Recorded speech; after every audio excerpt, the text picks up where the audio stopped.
Noor TV 24, wind of peace. রসুলের ভালোবাসা এটা ঈমানের একটা অংশ। রসুলের ভালোবাসা যার কলবের মধ্যে থাকবে তার ঈমান কামেল, মোকাম্মাল, পরিপূর্ণ ঈমান আছে তার। আর যার কলবের মধ্যে রসুলের মহাব্বত, রসুলের ভালোবাসা থাকবে না, তার ঈমান দুর্বল ঈমান। আর এত দুর্বল ঈমান যে কোন সময়ে ঈমান চলে যায় সেটারও হবে না। কারণ আল্লাহ পাক নিজেই ঘোষণা দিয়েছেন যে আমার মহাব্বত যদি তোমরা পেতে চাও তো নবীকে ভালোবাসো, নবীর মাধ্যমে আমার পর্যন্ত আসতে হবে। আল্লাহ, এজন্য জনাবে মুহাম্মদুর রাসূলুল্লাহ সাল্লাল্লাহু তাআলা আলাইহি ওয়াসাল্লামকে অন্তর দিয়ে ভালোবাসতে হবে। কিরকম ভালোবাসতে হবে? সাহাবায়ে কেরাম যেভাবে ভালোবাসতেন, যে হযরত আবু বকর সিদ্দিক রাদিয়াল্লাহু তাআলা আনহু নবীকে কেমন ভালোবাসতেন, যে হিজরতের সময় দিনকে দিন, সপ্তাহে সপ্তাহ হযরত আবু বকর সিদ্দিক রাদিয়াল্লাহু তাআলা আনহু রাতের বেলায় ঘুমান নাই। কখন ঈশা নবীজি ডাক দিবে, আর আমি যদি ওই সময় ঘুমাইয়া থাকি দরওয়াজা খুলতে দেরি হবে, নবীর কষ্ট হবে। এজন্য নবী আসার, বলার, ডাক দেওয়ার সাথে সাথে দরওয়াজা খুলে দিতে পারেন। এই জন্য আবু বকর সিদ্দিক রাদিয়াল্লাহু তাআলা আনহু ঘুমান নাই রাতে, এবং দরওয়াজার কাছে আয়েশা দাঁড়াইয়া ছিলেন, এবং পুরাটা রাত কান দরওয়াজার দিকে, দরওয়াজার ফাঁক ওইখানে কান দিয়া দাঁড়াইয়া ছিলেন যে নবী আসবে অমনি দরওয়াজা খুলে দিবে। সুবহানাল্লাহ, সুবহানাল্লাহ, কেমন ইশক মোহাম্মদ। গারে সাওরের মধ্যে আবু বকর সিদ্দিক রাদিয়াল্লাহু তাআলা আনহু সমস্ত গর্ত তিনি চাদরের টুকরা দিয়া বন্ধ করে দিলেন। একটা গর্ত পায়ের আঙ্গুল দিয়ে বন্ধ করে দিলেন। তিনি বুঝতেছেন যে এখানে সাপ থাকতে পারে, আর আমি আঙ্গুল দিলে সাপ আমাকে দংশন করতে পারে, আমি মরেও যেতে পারি। এইটা তিনি বুঝতেছেন। বুঝাও নবীর যাতে কষ্ট না হয়, এই জন্য নিজের জান বাজি রেখে নবীর চুল পরিমাণ কষ্ট না হয়, এই জন্য আঙ্গুল দিয়ে রাখছেন। আল্লাহু আকবার। হযরত ওমর ফারুক রাদিয়াল্লাহু তাআলা আনহু যখন নবী করিম সাল্লাল্লাহু তাআলা আলাইহি ওয়াসাল্লাম এই হাদিস পেশ করছেন যে লা ইউমিনু আহাদুকুম, যে তোমাদের কেউ মুমিন হতে পারবে না যতক্ষণ পর্যন্ত তোমাদের পিতামাতা, ছেলে মেয়ে, সন্তান সন্ততি এবং স্ত্রী এবং সমস্ত মাখলুক থেকে আমি মুহাম্মদ সাল্লাল্লাহু আলাইহি ওয়াসাল্লামকে বেশি ভালো না বাসবা, অতক্ষণ পর্যন্ত তোমরা মুমিন হতে পারবে না। এই হাদিস শুনে ওমর ফারুক রাদিয়াল্লাহু আনহু চিন্তা করলেন, চক্ষু বন্ধ কইরা ঘুরাইলেন যে আমার কলবের হালাত অবস্থা কি, যে নবীকে আমি কতটুকু ভালোবাসি। তো ফিকির কইরা, চিন্তা কইরা দেখলেন যে আমার ছেলে মেয়ের থেকেও আমি নবীকে বেশি ভালোবাসি, স্ত্রীর থেকেও বেশি ভালোবাসি, মা বাপ থেকেও বেশি ভালোবাসি, নিজের মাল সম্পদ তার থেকেও বেশি ভালোবাসি, সব কিছুর থেকে বেশি ভালোবাসি, কিন্তু আমার নিজের জান থেকে বেশি ভালোবাসি না। সাহাবায়ে কেরাম মুনাফিক ছিলেন না, খালেস, সব সুতরা, ভিতর বাহির এক ছিল। ভিতর বাহির এক থাকার নাম হলো খালেস মুমিন, মুমিনে কামেল। আর বাহিরে এক জিনিস, ভিতরে আরেক জিনিস, এটার নাম হলো মুনাফিক। আবু বকর সিদ্দিক খালেস মুমিন ছিলেন, ওমর ফারুক খালেস মুমিন, উসমান গনি খালেস মুমিন, আলী কাররামাল্লাহু ওয়াজহা খালেস মুমিন, সব সাহাবা খালেস মুমিন ছিলেন। আব্দুল্লাহ ইবনে উবাই ইবনে সালুল মুনাফিকের লিডার, আর ওর সাথে যে কয়েকশো মুনাফিক ছিল, এরা ছিল মুনাফিক, যে ভিতরে এক জিনিস, বাহিরে আর এক জিনিস। হযরত ওমর ফারুক রাদিয়াল্লাহু তাআলা আনহু তিনি বললেন, ইয়া রাসূলুল্লাহ, আমি সব কিছুর থেকে আপনাকে বেশি ভালোবাসি, কিন্তু আমার নিজের নফসের থেকে আপনাকে বেশি ভালোবাসতে এখনো পারিনি। আল্লাহর হাবিব বললেন, এখন পর্যন্ত তুমি মুমিনে কামেল হতে পারোনি। এই মুজাহাদা করলেন ওমর রাদিয়াল্লাহু আনহু। নবী আলাইহিস সালাম যে ইশারা করলেন, হুজুরে জবান দিয়ে বললেন, কোন কোন riwayat আছে সিনার উপরে হাত রাখলেন নবী। এই সব তাওয়াজ্জুহ, তাসাররুফ এর কারণে ওমর রাদিয়াল্লাহু তাআলা আনহুর কলবের অবস্থা পরিবর্তন হলো। তখন তিনি বললেন, ইয়া রাসূলুল্লাহ, আল্লাহর কসম, এখন আমার হালাত হলো এই, আমি আমার নিজের থেকেও, নিজের নফসের থেকেও আপনাকে বেশি ভালোবাসি। সুবহানাল্লাহ। তখন নবী আলাইহিস সালাম বললেন, আল্লাহ ইয়া ওমর, এখন তুমি মুমিনে কামেল হয়েছো। সুবহানাল্লাহ, সুবহানাল্লাহ। এজন্য ভাই, দোস্ত বুজুর্গ, ব্যবসার তো খুব হিসাব মিলাই, চাকরির হিসাব মিলাই, বাড়ি একটা কিভাবে করব হিসাব মিলাই, গাড়ি একটা কিনবো কিভাবে এর হিসাব মিলাই, কিন্তু মুমিনে কামেল হওয়ার হিসাব মিলাম নাকি কোন সময়? এরকম কম মানুষ আছে। আজকের থেকে মিলাবেন সবাই। যে ওমর রাদিয়াল্লাহু আনহু তিনি যেভাবে মিলাইছেন, প্রত্যেক মুসলমানের ওইভাবে মিলাইতে হবে যে আমার কলবের হালাত কি, আমার স্ত্রী থেকে আমি নবীকে বেশি ভালোবাসি কিনা, আমার ছেলে মেয়ে থেকে আমি নবীকে বেশি ভালোবাসি কিনা, আমার সম্পদ থেকে আমি নবীকে বেশি ভালোবাসি কিনা, আমার দুনিয়ায় যাহা কিছু আছে সব কিছুর থেকে নবীকে বেশি ভালোবাসি কিনা। এমনকি এরপরে হিসাব মিলাবেন, আমার নিজের জান থেকেও আমি নবীকে বেশি ভালোবাসি কিনা। আর এর নবীকে বেশি ভালোবাসা এটা মুখে বললে হবে না, বাস্তব। মুখে বললে হবে না, বাস্তব। বাস্তব বাস্তব কি? যে যখন সংঘর্ষ লাগে ওইটা ওই সময় বোঝা যাবে। একদিকে স্ত্রী বলে এক কথা, আর একদিকে নবী বলে আর এক কথা। এখন আপনি কোনটাকে প্রাধান্য দিতেছেন? যদি নবীর ওইটাকে প্রাধান্য দেন, বোঝা যাবে স্ত্রী থেকে নবীর মহব্বত আপনার বেশি। একদিকে ছেলে মেয়ে বলে এক কথা, আর একদিকে নবী বলে আর এক কথা। এখন দেখা যাবে ছেলে মেয়েকে প্রাধান্য দেন না নবীর কথাকে প্রাধান্য দেন। নবীর কথাকে প্রাধান্য দিলে মনে করতে হবে নবীর ভালোবাসা ছেলে মেয়ের থেকেও আপনার বেশি।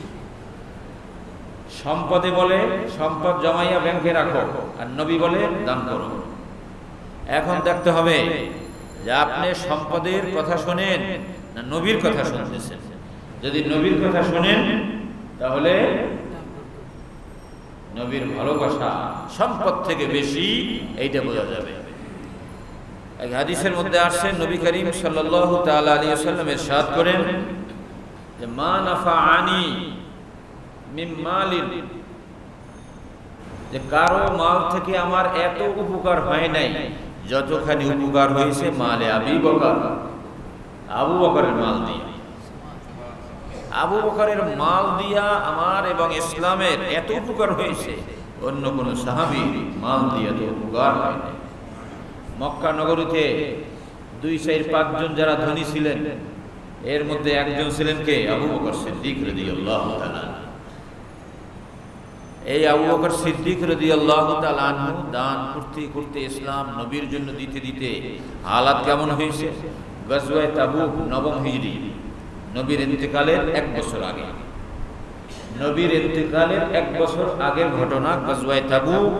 এই তাবুকের মধ্যে নবী বললেন রোমের সাথে, খ্রিস্টানদের সাথে যুদ্ধ হবে এবং খুব মারাত্মক লড়াই হবে, এজন্য সবাইয়ের যেতে হবে এবার, এবং অস্ত্র ফস্ত্র বেশি নিতে হবে, মাল দিতে হবে, কারণ অনেক দূরের সফর। আমাদের সেই ইটালির রোম মানে আগে রোম ছিল আর এখন নাম হলো ইটালি, ওই ইটালিতে যাইয়া যুদ্ধ করতে হবে আমাদের, অনেক দূরের সফর। এই জন্য যার যে সম্পদ আছে এই সম্পদ সব জমা করো, চান্দা দাও, সবাই নিয়ে আসো আমার কাছে। এই মাল নিয়া, অস্ত্র নিয়া, শরীর নিয়া আমাদের জেহাদে সবাই বলতে হবে। ওমরে ফারুক রাদিয়াল্লাহু তাআলা চিন্তা করলেন এইবার মাল বেশি রাখা যাবে না, সব মাল জমা কইরা অর্ধেক মাল নিয়ে আসলেন ওমর রাদিয়াল্লাহু। অর্ধেক। ওমর রাদিয়াল্লাহু তাআলা আনহুর অর্ধেক মাল বিরাট স্তূপ হয়ে গেছে। আবু বকর সিদ্দিক রাদিয়াল্লাহু আনহু মাল আনলেন। যখন পুরা মসজিদের এক সাইড মাল মাল, মসজিদের বাহিরে মাল মালে ভরে গেছে, নবী করিম সাল্লাল্লাহু তাআলা আলাইহি ওয়াসাল্লাম সাহাবায়ে কেরামকে বললেন, সবাই বসো মসজিদে। বসলেন, হুজুরে জায়েজা নিলেন। এই সাহাবী, তুমি কি পরিমাণ মাল আনছো, তুমি কি পরিমাণ মাল আনছো, তুমি কি পরিমাণ মাল আনছো, তুমি কি পরিমাণ মাল আনছো। এক একজনে বলতেছে আর নবী দোয়া দিতেছে, মাশাআল্লাহ, মারহাবা, জাযাকাল্লাহ, আল্লাহ তোমার মালে বরকত দান করুক, আল্লাহ তোমাকে জাযায়ে খায়ের দান করুক, বারাকাল্লাহু ফি মালিক, জাযাকাল্লাহ, এইরকম দোয়া দিতেছেন নবী আলাইহিস সালাম। এইভাবে জিজ্ঞাসা করতে করতে করতে করতে ওমর পর্যন্ত আসলেন। ওমরকে জিজ্ঞেস করলেন, তুমি কি পরিমাণ মাল আনছো? ইয়া রাসূলুল্লাহ, অর্ধেক মাল নিয়ে আসছি। আবু বকর সিদ্দিক রাদিয়াল্লাহু আনহু মাথা নিচে দিয়ে আসে, কারণ আবু বকর সামান্য মাল নিয়ে আসে। ওমর রাদিয়াল্লাহু আনহু কিতাবের মধ্যে আসছে খুব খুশি যে এইবার আবু বকরের উপরে উঠে যাব আমি, কারণ দেখছেন আবু বকর সামান্য মাল নিয়ে আসে আর ওমর তো বিরাট মালের স্তূপ নিয়ে আসে। তো ওমর রাদিয়াল্লাহু আনহু খুব খুশি যে এইবার শায়েখের সাথে কোনোবার পারি না, যতবারই হুজুরে মাল জমা করার জন্য মাল চান আবু বকর সবার আগে থাকে।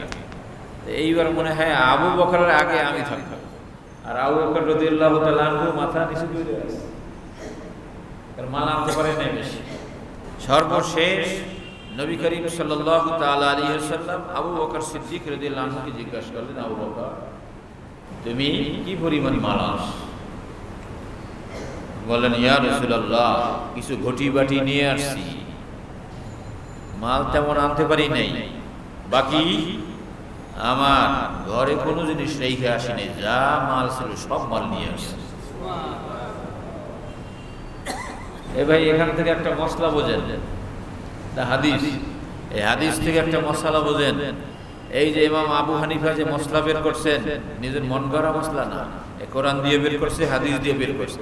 কিভাবে বের করছেন এই শেখেন, আমি যেভাবে বের করতেছি দেখেন, এইভাবে সব মশলা বের করছেন। এই জন্য আবু হানিফাকে মানার অর্থ কি? ওই হাদিস মানা এবং কোরআন মানা, কারণ সে তো সব মশলা বের করছে কোরআন দিয়ে হাদিস দিয়ে। তা আবু হানিফাকে মানা মানি রসুলকে মানা, আবু হানিফাকে মানা মানি আল্লাহকে মানা, বুঝলেন? যেমন আমরা নামাজ পড়ি কিবলার দিক, এর অর্থ কি? কিবলার পূজা করি আমরা? খেয়াল করেন কথা, আমরা কি বাইতুল্লাহর পূজা করি না আল্লাহর পূজা করি? আমরা তো আল্লাহর পূজা করি, পূজা মানে ইবাদত। আমরা তো আল্লাহ পাকের ইবাদত করি, তো আল্লাহ পাকের ইবাদত করি কিন্তু সামনে বাইতুল্লাহকে রাখি। তো ওইরকম যে আসর আমরা মানি এবং মসলার উপরে আমল করি, আল্লাহ এবং আল্লাহর রসুলের মসলার উপরে, কিন্তু সামনে রাখি ইমামে আজম আবু হানিফাকে। কেন? আমরা জানি না মসলা, এই জন্য, আর সে জানে। খেয়াল রাখেন তো মশলা এখান থেকে কি বের হলো? এই হাদিস থেকে, এই হাদিস থেকে মশলা বের হলো যে হযরত আবু বকর সিদ্দিক রাদিয়াল্লাহু তাআলা আনহুর মালের পরিমাণ কম, ওমর, ওসমান, অন্যান্য সাহাবীর মালের পরিমাণ বেশি, কিন্তু সব বেশি হয়েছে কার? আবু বকরের। আবু বকর সিদ্দিক রাদিয়াল্লাহু আনহু কি সওয়াব বেশি? কিরকম সওয়াব বেশি? নবী আলাইহিস সালাম তাকবীর দিলেন, আল্লাহু আকবার, সুবহানাল্লাহ, এত খুশি হয়েছে হুজুরে, আল্লাহ পাকের তাকবীর দিয়েছেন এবং খুব দোয়া দিয়েছেন। আল্লাহ পাক তাড়াতাড়ি জিবরিলকে বলছে, যাও, দেরি করো না, সরাসরি নবীর মাধ্যমে আমার সালাম আবু বকরের কাছে পৌঁছিয়ে দিয়ে আসো। সরাসরি আল্লাহর সালাম কোন সাহাবী পায় না, একমাত্র পেয়েছে কি? আবু বকর সিদ্দিক রাদিয়াল্লাহু তাআলা। নবী করিম সাল্লাল্লাহু আলাইহি ওয়াসাল্লাম জিজ্ঞাসা করলেন, ঘরে কি রেখে আসছো? তোমার ঘরে বাল বাচ্চা আছে, স্ত্রী আছে, অমুক আছে, কত কিছু আছে, জরুরত আছে, প্রয়োজন আছে, তুমি ঘরে কি রেখে আসো? কাকে রেখে আসো? আবু বকর সিদ্দিক রাদিয়াল্লাহু তাআলা উত্তর দিলেন, ইয়া রাসূলুল্লাহ, আমার ঘরে আল্লাহ এবং আল্লাহর রসুলকে রেখে আসছি। আল্লাহ এবং আল্লাহর রসুল আমার বিবি বাল বাচ্চা সবার জন্য যথেষ্ট, তারাই ইন্তজাম করবেন। আমি জরুরত ছিল দিনের, আর আমার কাছে মাল কম, এই জন্য চিন্তা ফিকির করে সব মাল নিয়ে আসছি। তো দেখেন পরিমাণে আবু বকর মাল কম, কিন্তু আল্লাহ সালাম পাঠাইছে, নবী খুশি। এর কারণ কি? কারণ হলো পার্সেন্টেজ। খেয়াল রেখেন, কারণ হলো কি? পার্সেন্টেজ। শরীয়তের বিধান পার্সেন্টেজ হিসাবে। এই জন্য ব্যবসার মধ্যে খেয়াল করেন, অনেক এই হাদিস দিয়ে অনেক মসলা বের হয়েছে, অনেক। দুই একটা শোনেন। ব্যবসা করতেছেন আপনি, ব্যবসার মধ্যে 1 লাখ টাকা ব্যবসার মধ্যে একজনকে দিয়েছেন, ভাই আপনার তো বড় ব্যবসা, এই 1 লাখ টাকা নিয়ে ব্যবসা করে আমাকে ব্যবসা দিয়ে। সে বলল ঠিক আছে যাও, প্রত্যেক মাসে 5,000 টাকা পাবা। বুঝলেন? প্রত্যেক মাসে আমি তোমাকে ব্যবসা হিসাবে 5,000 টাকা দিব। কি জায়েজ আছে? এটা সুদ। এটার নামে কি? সুদ। এটা হারাম। আর যদি সে বলে যে ভাই ঠিক আছে 1 লাখ টাকা দাও, আমি তোমাকে বছরে হিসাব কইরা যা লাভ হবে তার 5% তোমাকে দিব। বুঝলেন? খেয়াল করে, যা লাভ হয় বছরে এটা তো আমি হিসাব করব, হিসাব কইরা 5% তোমাকে আমি দিব। বাস, এটা হালাল জায়েজ। দেখেন নির্দিষ্ট পরিমাণ সুদ আর পার্সেন্টেজ কি হয়ে গেল? হালাল এবং জায়েজ হয়ে গেল। হ্যাঁ, এখন আপনি পার্সেন্টেজ এটা তো হিসাব করবেন বছরের শেষে। এখন এই বেচারার তো টাকা লাগবে প্রত্যেক মাসে মাসে, তখন বললেন তুমি 5,000 টাকা আমার থেকে কি করজ নিতে থাকবে, 5,000 টাকা কি করজ দিতে থাকবে। এরপর বছরের শেষে হিসাব হবে, হিসাব হয়ে যদি তুমি 4,000 টাকা পাও, তাহলে 1,000 টাকা তোমার দিতে হবে। আর যদি হিসাব করে 6,000 টাকা পাও প্রত্যেক মাসে, তো আরো 1,000 করে আমি আরো 12,000 বছরে তোমাকে দিয়ে দিব। এইটা হালাল, এটা হলো জায়েজ, পার্সেন্টেজ। এক বছরে দেখেন 2 নম্বর মাসলা বের হয়েছে এই হাদিস থেকে। কি বের হয়েছে? যে মসজিদে ছাদ করবে আর একতলা বাড়াইবে। এখন বাজেট হয়েছে যে 20 লক্ষ টাকা লাগবে। খেয়াল করে 20 লক্ষ টাকা লাগবে। এখন এক লোকে নাম লেখাইলো, হুজুর আমি 10 লাখ টাকা দিলাম। কত? 10 লাখ। দেখা গেল এই বেচারা 20 লাখ টাকার মালিক। কয় টাকার মালিক? 20 লাখ টাকার মালিক। তো 20 লাখ টাকার মালিক সে 10 লাখ দিল, এর অর্থ কি? যে তার অর্ধেক মাল দিয়ে দিল। তো পার্সেন্টেজ কত হইল? অর্ধেক। আর এক গরিব মানুষ বেচারা, সে উঠে নাম লেখাইল, হুজুর আমি 1,000 টাকা দেব। কত? 1,000 টাকা।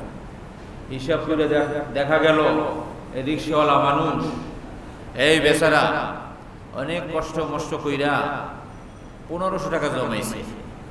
কত? 1,500। এই 1,500 টাকা জমাইছে, সে এই 1,500 টাকার মালিক সে, আর কিছু নেই। যা রুজি রোজগার করে খাইয়া দিয়ে শেষ। সে মালিক হইল 1,500 টাকা। তো সে দিল কত? 1,000। তো পার্সেন্টেজ হিসেবে কি হইল? অর্ধেকের বেশি হইল না? 3 ভাগের 2 ভাগ দিয়ে দিল না? তো দেখেন এই গরিব মানুষ পার্সেন্টেজ হিসাবে 3 ভাগের 2 ভাগ দিয়ে দিল, আর ওই ধনী মানুষ পার্সেন্টেজ হিসাবে অর্ধেক দিল। পরিমাণে কিন্তু অনেক ডিফারেন্স। ওই ধনীর পরিমাণ হলো 10 লাখ, আর গরিবের পরিমাণ হলো 1,000। লাখ লোক না, 1,000। কিন্তু আল্লাহর নিকট সওয়াব বেশি হবে এই গরিবের। এই গরিবের সওয়াব বেশি।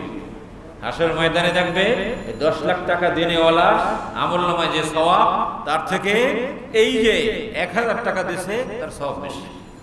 এই জন্য গরিবরা, যারা গরিব আছেন, অনেকে মসজিদের যখন কি এই যে রুমাল নিয়া আমাদের খাদেমরা যখন যায়, তো এদিক ওদিক তাকায় অথবা নিচে তাকাই থাকে লজ্জায়। কেন? 2টা টাকা মসজিদে দিলে কেমন দেখায়, এই জন্য এরা দেয় না। সাবধান, 2 টাকা না আপনি চাইরা না দেন। আপনার তৌফিক আছে, চাইরা না। চাইরা না তো নাই, 1 টাকার নিচে এখন নাই, সব উঠে গেছে। তো আপনার তৌফিক আছে 1 টাকা, 1 টাকা দেন মসজিদে। আপনার তৌফিক আছে 2 টাকা, 2 টাকা দেন। আপনার তৌফিক আছে 10 টাকা, 10 টাকা দেন। আপনার তৌফিক আছে 100 টাকা, 100 টাকা দেন। আপনার তৌফিক আছে 500 টাকা দেওয়ার, 500 দেন। আপনার তৌফিক আছে 1,000 টাকা দেওয়ার, 1,000 টাকা দেন। যার যেরকমের তৌফিক, আর সবসময় পার্সেন্টেজের হিসাব রাখবেন। যে আমার ব্যাংকে 1,00,000 টাকা আছে, মসজিদে যদি 10 টাকা দেই, আর এটা তো পার্সেন্টেজের মধ্যেই আসবে না, বুঝেন নাই? আর 1,000 দিলে মোটামুটি একটা পার্সেন্টেজের মধ্যে আসে, যে 100 ভাগের 1 ভাগ দিছি। হ্যাঁ, এইটা হিসাব করে সবাই মসজিদে টাকা দিয়ে যে ব্যাংকে কত টাকা আছে, বাড়ি কয়টা আছে, প্রত্যেক মাসে ভাড়া কত পান, হ্যাঁ, এরপরে ব্যবসায় কত টাকা লাগানো আছে এবং কত টাকা পান, এবং চাকরির মধ্যে অনেক আছে 2 লাখ টাকা বেতন পান, এইগুলো হিসাব নিকাশ করে দাম করে পার্সেন্টেজ। তো এই কথাই আমি আপনাদের বুঝাইছি যে হযরত আবু বকর সিদ্দিক রাদিয়াল্লাহু আনহু সামান্য মাল নিয়ে আসছে, সামান্য, কিন্তু আল্লাহ খুশি, নবী খুশি, সবাই খুশি। ওমর রাদিয়াল্লাহু আনহু যিনি খুব মানে বুক ফুলাইয়াছিলেন যে আজকের আমি শায়েখের উপরে উঠে যাব, যখন শুনলেন যে শায়েখ মাল কম নিয়ে আসছে, কিন্তু সে যত মালের মালিক ছিল সব মাল নিয়ে আসছে, পার্সেন্টেজের মধ্যে আবু বকর সবার উপরে উঠে গেছে। আবার আল্লাহ তাকে সরাসরি সালাম পাঠাইছে, নবী খুব দোয়া দিছে। এইটা শুই না, আগে তো আবু বকর মাথা নিচে করছিলেন, এখন ওমর রাদিয়াল্লাহু আনহু মাথা নিচে করে ফেলেছে। সুবহানাল্লাহ, সুবহানাল্লাহ।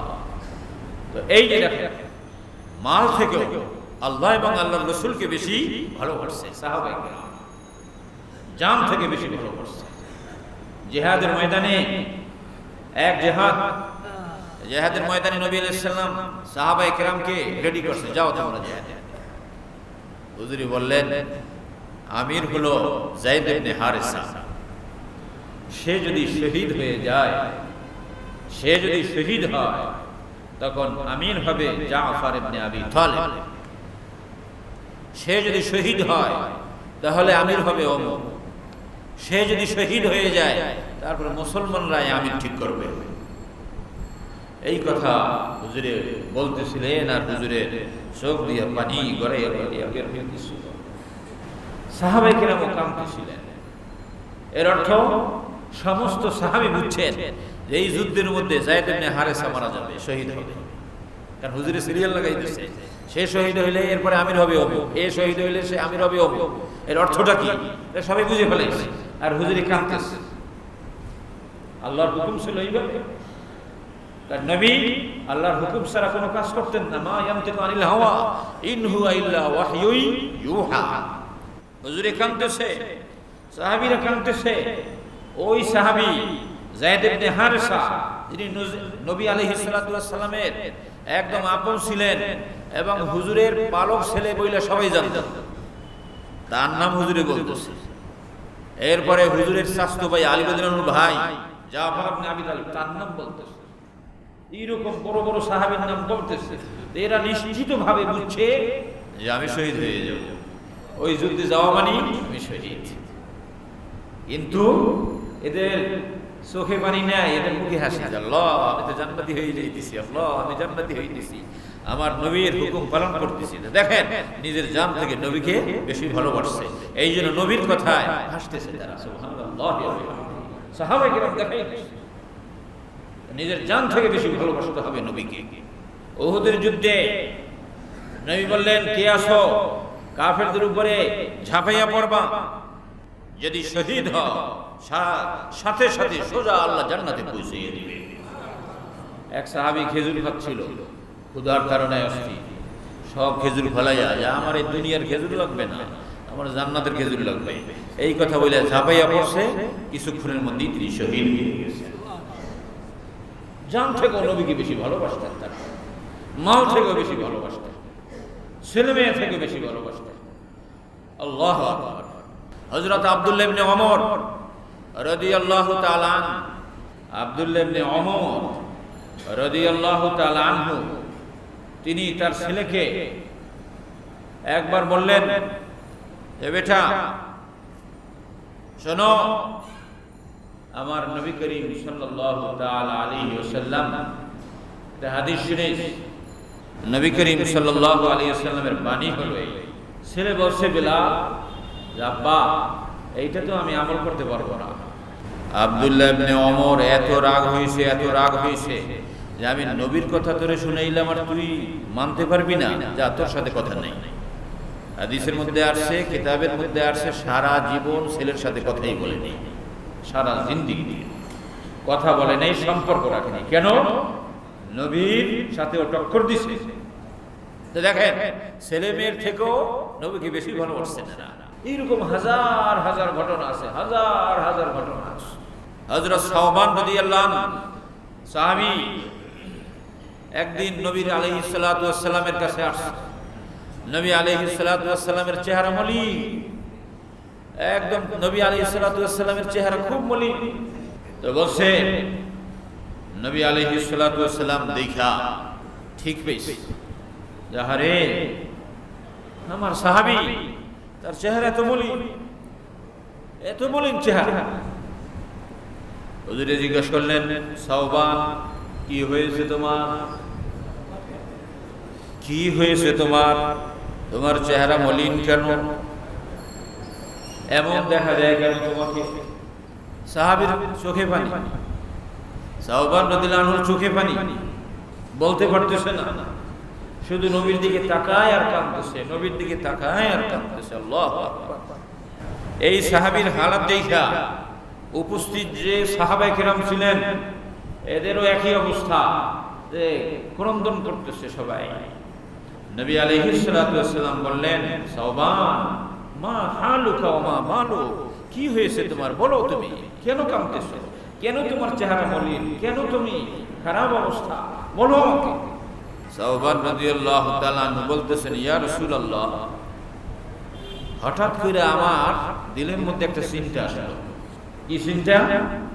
যে নবী তো চিরদিন আমাদের মাঝে থাকবেন না, কারণ আল্লাহ পাক কোরআন শরীফে আয়াত নাযিল করছেন, ওমা মুহাম্মাদুন ইল্লা রাসূল ক্বাদ খালাত মিন ক্বাবলিহির রাসূল। এই দেখো, মুহাম্মদ সাল্লাল্লাহু আলাইহি ওয়াসাল্লাম তিনি একজন রাসূল, আর তার পূর্বে অনেক রাসূল অতিবাহিত হয়েছে, চলে গেছে, আসছে আবার দুনিয়া থেকে চলে গেছে। সুতরাং মুহাম্মদ সাল্লাল্লাহু আলাইহি ওয়াসাল্লামও আসছে, আবার দুনিয়া থেকে চলে যাবেন তিনি। তো সাহাবী বলতেছেন, ইয়া রাসূলুল্লাহ, আপনি তো দুনিয়ায় চিরকাল থাকবেন না, একদিন চলে যাবেন। যেদিন আপনি চলে যাবেন, ইয়া রাসূলুল্লাহ, ওই দিন আমাদের অবস্থা কি হবে? আমি এই কথা চিন্তা করে আমার ঘুম হয় না, ইয়া রাসূলুল্লাহ। এই কথা চিন্তা করে আমার খাওয়া হারাম হয়ে গেছে। যে আরে কোনো পেরেশানি যদি আসে, অমনি দৌড় মেরা নবীর কাছে আসি, নবীর চেহারা মোবারক দেখি, আর সমস্ত মুসিবত দূর হয়ে যায়। সব মুসিবত দূর। আল্লাহ পাক নবীর চেহারার মধ্যে এমন নূর, এমন বরকত, এমন লাবণ্যতা, এমন সান্ত্বনা আল্লাহ পাক নবীর চেহারার মধ্যে দান করছেন। পাহাড় সমতুল্য মুসিবত যদিও হতো, নবীর চেহারার দিকে তাকাইলে মুসিবত দূর হয়ে যেত। সাহাবী বলতেছে, হুজুর, আপনি যখন থাকবেন না, আমরা থাকবো কিভাবে? কিভাবে দুনিয়ায় বাঁচবো? কিভাবে সান্ত্বনা অর্জন করব? কিভাবে আপনার এই মসজিদে নববীতে আসবো? কিতাবের মধ্যে আসছে, নবীজির ইন্তেকালের পর হযরত বেলাল হাবশী রাদিয়াল্লাহু তাআলা আনহু নবীর মুয়াজ্জিন ছিলেন, তিনি আর টিকতে পারেন না, অস্থির হয়ে যাচ্ছেন, বেহুশ হয়ে যাচ্ছেন। কি করবেন? লাস্টে তিনি সিরিয়া দামেস্কের মধ্যে চলে গেলেন, যে আমি জিহাদ করতে করতে শহীদ হয়ে যাব। রাত্রে ঘুমিয়ে আছেন, একদিন স্বপ্নের মধ্যে নবী আলাইহিস সালাতু ওয়াস সালামকে স্বপ্নের মধ্যে দেখেন, যে নবী করিম সাল্লাল্লাহু আলাইহি ওয়াসাল্লামের চেহারা মলিন। স্বপ্নের মধ্যে জিজ্ঞাসা করছে, ইয়া রাসূলুল্লাহ, আপনার চেহারা তো মলিন কেন?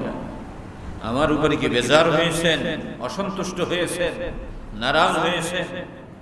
এই কথা বইলা বেলাল রাদিয়াল্লাহু আনহু স্বপ্নের মধ্যেই কাঁদতেছে। নবী বলেন না, বেলাল রাদিয়াল্লাহু তাআলা আনহুর চোখে পানি দেখা, ক্রন্দন দেখা নবী বললেন, বেলাল, কি অন্যায় হলো? তুমি মদিনা ছাইরা আমাকে ছাইরা চলে আসছো। নবীও বেলাল রাদিয়াল্লাহু আনহুকে এত ভালোবাসতেন, অথচ বেলাল দেখতে ভালো না, গোলাম, হাবশা, ঠোঁট মোটা ছিল, কৃতদাস ছিল, কিন্তু নবী নিজের জানের মতো ভালোবাসতেন। কেন? তার ভিতরে তাকওয়া ছিল, ঈমান ছিল। আল্লাহ পাক কোরআন শরীফে বলছেন যে আমার কাছে চেহারা সুন্দর হইলে সে দামি না, আমার কাছে বংশ বড় হইলে সে দামি না, আমার কাছে ক্ষমতা বেশি সে দামি না, আমার কাছে আওলাদ বেশি সে দামি না, আমার কাছে বংশ বড় সে দামি না, আমার কাছে মাল অনেক বেশি সে দামি না। ইন্না আক্রামাকুম ইনদাল্লাহি আতকাকুম, আমার কাছে দামি হলো সে যার ভিতরে যত ঈমান এবং তাকওয়া পরহেজগারি আমল যার যত বেশি এবং ভালো, সে হলো আমার কাছে দামি।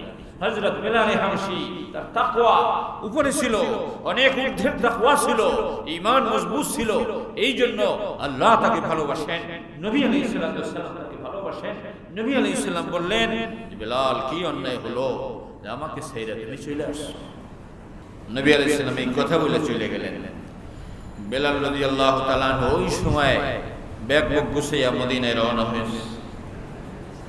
মদিনায় আসার পর হাসান হোসেন নবীজির কলিজার টুকরা বেলাল রাদিয়াল্লাহু আনহুকে জড়াইয়া ধইরা কান্দা শুরু করছে, চাচা আমাদেরকে ছেড়ে চলে গেছেন আপনি। এরপর বললেন, চাচা একটু আজান দেন, কতদিন আপনার আজান শুনি না। আমার নবীর জামানায় আমার নানা জানের সময় আপনি আজান দিতেন, কত ভালো লাগতো, অনেকদিন হয়ে গেছে আজান শুনি না, একটু আজান দেন। বেলাল হাবশী রাদিয়াল্লাহু তাআলা আনহু বললেন, শোনো নবীর কলিজার টুকরা, আমি আজান দিতে পারবো না, কারণ আজান দিলে ওই আমার মাহবুব, আমার মাসুক মুহাম্মদুর রাসূলুল্লাহ সাল্লাল্লাহু আলাইহি ওয়াসাল্লামের কথা মনে পড়বে, তখন আমি স্থির থাকতে পারবো না, এমন হইতে পারে কলিজা ফাইটা আমি মরে যাব। এই জন্য নবীজির কলিজার টুকরারা এই আবেদন কইরো না, এই আবদার কইরো না, কারণ তোমরা আবদার করলে নবীর খাতিরে আমার পুরো করতেই হবে, এই জন্য এই আবদার কইরো না। এরা বলছে না, আবদার করছি তো করছি, আপনার আজান দিতেই হবে। হযরত বেলাল হাবশী রাদিয়াল্লাহু তাআলা তিনি আজান শুরু করলেন, আল্লাহু আকবার, আল্লাহু আকবার, আল্লাহু আকবার, আল্লাহু আকবার, আশহাদু আল্লা ইলাহা ইল্লাল্লাহ, আশহাদু আল্লা ইলাহা ইল্লাল্লাহ, আশহাদু আন্না মুহাম্মাদার রাসূলুল্লাহ, আশহাদু আন্না মুহাম্মাদার রাসূলুল্লাহ। এই যে আযান যখন শুরু করছে, আশহাদু আন্না মুহাম্মাদার রাসূলুল্লাহ পর্যন্ত যখন পুষছে, কিতাবের মধ্যে আসছে আল্লাহ মদিনার মধ্যে মনে হইল যে শুরু হইল যে মনে হয় যে তুফান ঝড় শুরু হয়ে গেছে, পুরুষ নাই মহিলা নাই, সবাই কাঁদতে কাঁদতে গড়াগড়ি খাইতে খাইতে অস্থির, এবং সমস্ত মহিলারা, মদিনার সমস্ত মহিলারা অস্থির হইয়া ঘর থেকে বের হইয়া দৌড়ানো শুরু করছে, আর মসজিদে নববীতে আসতেছে যে সেই আমার নবীর কথা মনে পড়ছে, সেই নবীর আজানের কথা মনে পড়ছে। এই বেলাল আসবে কোন জায়গা থেকে? আল্লাহু আকবার, কেমন নবীকে ভালোবাসতেন। তো এই সাহাবী বলতেছেন ইয়া রাসূলুল্লাহ, আপনি যদি না থাকেন আমাদের তো ভালো লাগবে না, আমরা বাঁচতে পারবো না। ইয়া রাসূলুল্লাহ, কি করব আমরা? এই চিন্তায় আমার ঘুম হয় নাই, খাওয়া হয় নাই। আল্লাহ এরপরে আর এক চিন্তা আসছে, সেটা হলো আল্লাহ যদি দয়া মায়া করে আমাদেরকে জান্নাত দান করেন তা আমরা জান্নাতে গেলাম, কিন্তু জান্নাতেও আমাদের মাকাম এবং স্থান থাকবে নিচা, আর আপনার মাকাম থাকবে অনেক উপরে। আপনি নবী, আপনি রসুল, সাইয়্যিদুল মুরসালিন, সমস্ত রসুলের সরদার। তো ইয়া রাসূলুল্লাহ, জান্নাতে গেলাম, কিন্তু ওই জান্নাতে আপনার তো মুলাকাত, আপনার সাক্ষাৎ তো হবে না আমাদের সাথে। তো যদি আপনার সাক্ষাৎ না হয়, যেই জান্নাতে আপনার সাক্ষাৎ হবে না, ওই জান্নাত তো আমাদের জন্য জাহান্নাম। ইয়া রাসূলুল্লাহ, ওই জান্নাতে যে আমাদের লাভ কি আপনার সাক্ষাৎ না হলে? এই দুইটা চিন্তা আসছে, এই দুইটা চিন্তা আইসা ইয়া রাসূলুল্লাহ অস্থির হয়ে গেছি। আর অস্থির হইয়া ইয়া রাসূলুল্লাহ আমার ঘুম হয় নাই, আমার খাওয়া নেই এবং অস্থির লাগতেছে এবং খুব পেরেশানি লাগতেছে, এই জন্য চেহারার মধ্যে মলিনতা আপনি দেখতে পাচ্ছেন। নবী আলাইহিস সালাতু ওয়াস সালাম ওই কথা শুনা হুজুরেও মাথা নিচু করে দিলেন। হায় রে, এইরকম সব অবস্থা তো সাহাবীর হবে। আল্লাহ পাক আয়াত নাযিল করলেন, ومن يطع الله والرسول فأولئك مع الذين أنعم الله عليهم من النبيين والصديقين والشهداء والصالحين وحسن أولئك رفيقا।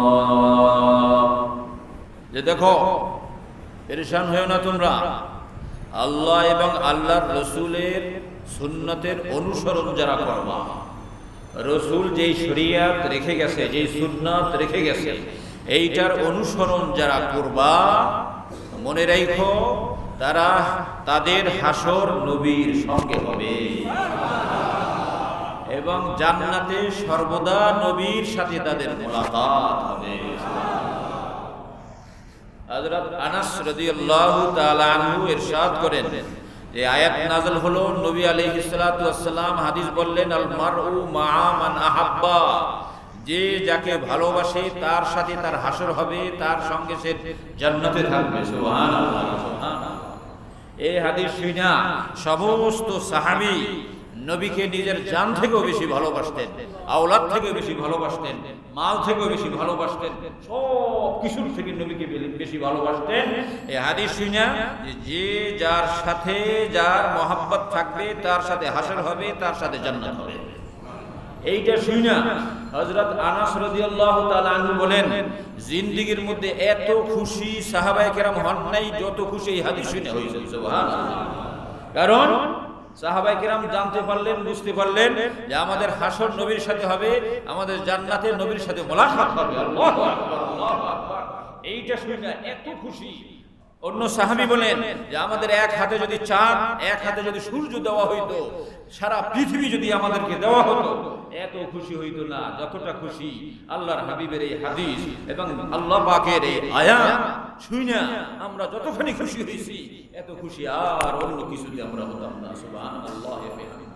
এর থেকে ভাই দোস্ত বুজুর্গ বোঝা গেল যে আল্লাহর রাসূলকে সাহাবায়ে কেরাম কেমন ভালোবাসতেন। নিজের জান থেকে বেশি ভালোবাসতেন, মাল থেকে বেশি ভালোবাসতেন, ছেলে মেয়ে থেকে বেশি ভালোবাসতেন, মা বাপ থেকে বেশি ভালোবাসতেন এবং দুনিয়ার যাহা কিছু আছে সব কিছুর থেকে নবীকে বেশি ভালোবাসতেন। সুতরাং এইরকম যদি আপনি আমিও ভালোবাসতে পারি, তাহলে ইনশাআল্লাহ নবীর ওয়াদা, যারা আমাকে ভালোবাসবে তারা আমার সাথে জান্নাতে থাকবে। এই সুসংবাদ ইনশাআল্লাহ, সুসংবাদের অধিকারী আমরা সবাই ইনশাআল্লাহ হয়ে যাব। আল্লাহ পাক আমাদের সবাইকে নবীর মহব্বত নিয়ে কবরে যাওয়ার তৌফিক দান করুন। আমিন।